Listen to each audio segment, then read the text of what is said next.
My name is Zheng Huang, a professor at the National Yangming Jiao Tong University.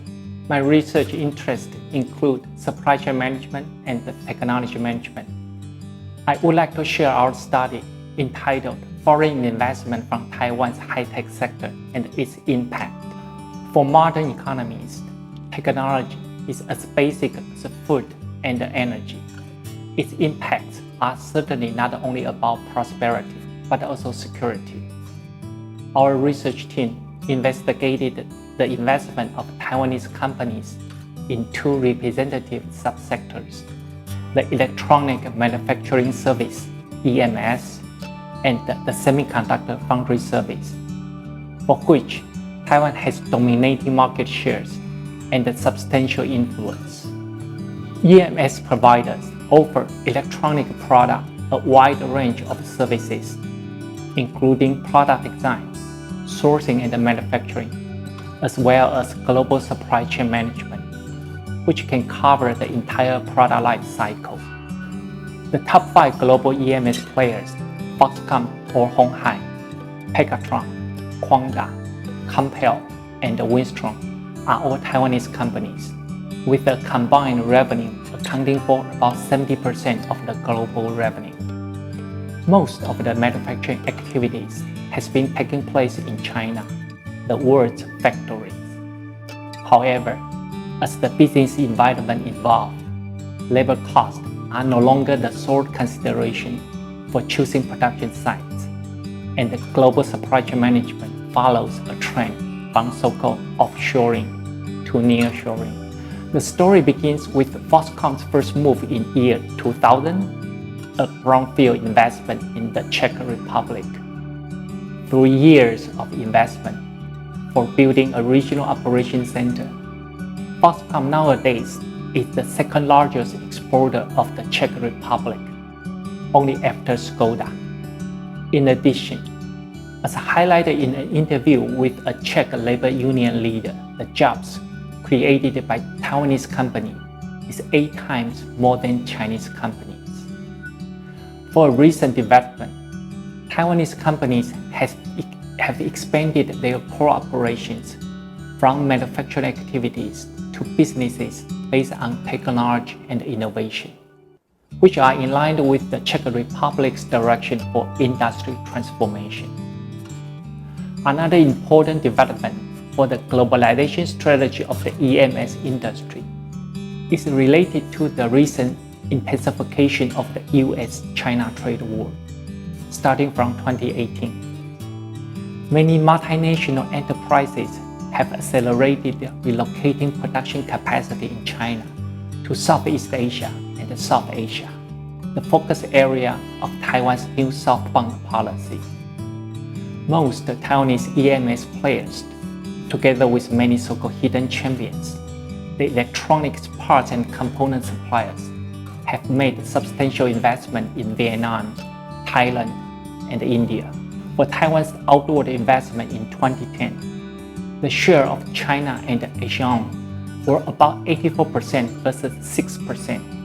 However, for 2021, the shares of China and ASEAN were 32% versus 31%, with just 1% difference. We believe Taiwan's EMS companies will play a critical role in enhancing the economic ties between Taiwan and the new southbound policy countries in the coming years. As for the other representative high-tech subsector, the semiconductor industry has been referred to as the Silicon Shield for Taiwan. In particular, Taiwan Semiconductor Manufacturing Company, or TSMC, the top semiconductor foundry service provider, has a global market share of 55% and a dominating share of 84% for the ICs requiring advanced manufacturing processes. TSMC has been making ICs for Apple, AMD, NVIDIA, Qualcomm, Broadcom, and many other famous companies without semiconductor manufacturing facilities. This foundry business model is gaining more ground as the rising complexity, the physical limitations, and the cost increase of the advanced manufacturing processes has put the traditional vertically integrated companies, including Intel, in a very challenging situation.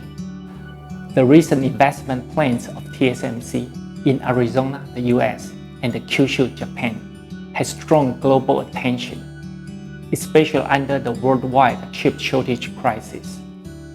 These investments are backed by significant support from the governments of both countries.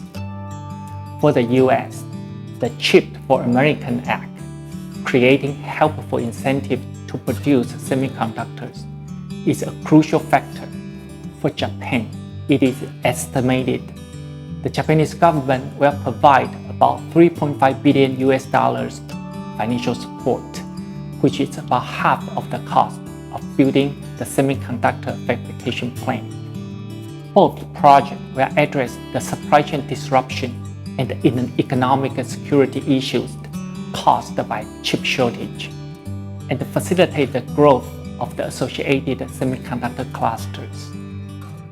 To conclude the study, several findings and the policy implications and the recommendations are highlighted.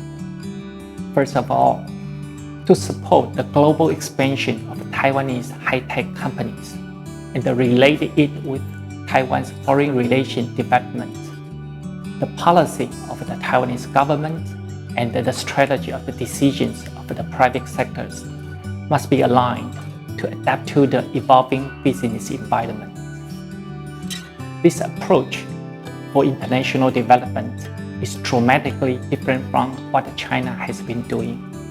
A top-down approach, utilizing the resources of national agencies, state-owned enterprises, and the many effectively controlled private companies.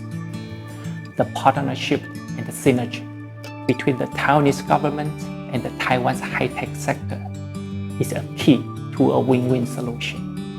Second, most countries receiving investment from Taiwan's high-tech sector focus on the evolution from manufacturing finished goods to developing and applying technologies.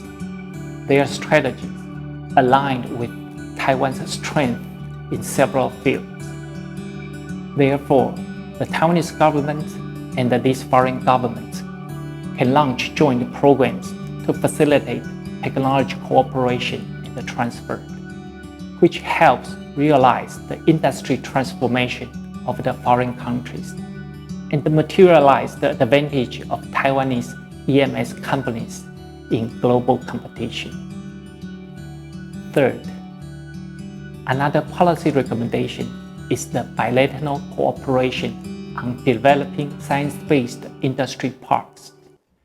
It should be a practical approach for the Taiwanese government to build relationships with foreign governments, aiming to establish their electronic industries, particularly given the opportunity due to the rising trade war between the US and China.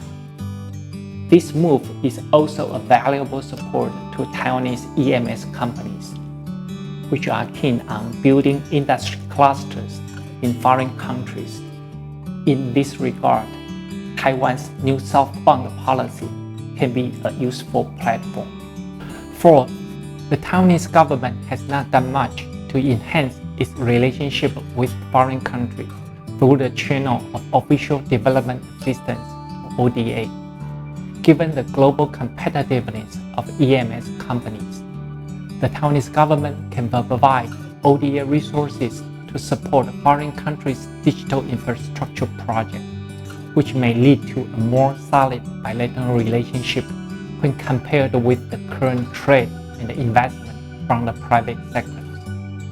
Number 5. For the semiconductor industry, given an extremely interactive global ecosystem, Taiwanese semiconductor companies have to expand their operations in foreign countries, even though the local cluster has been highly efficient and the foreign investment in the past were limited.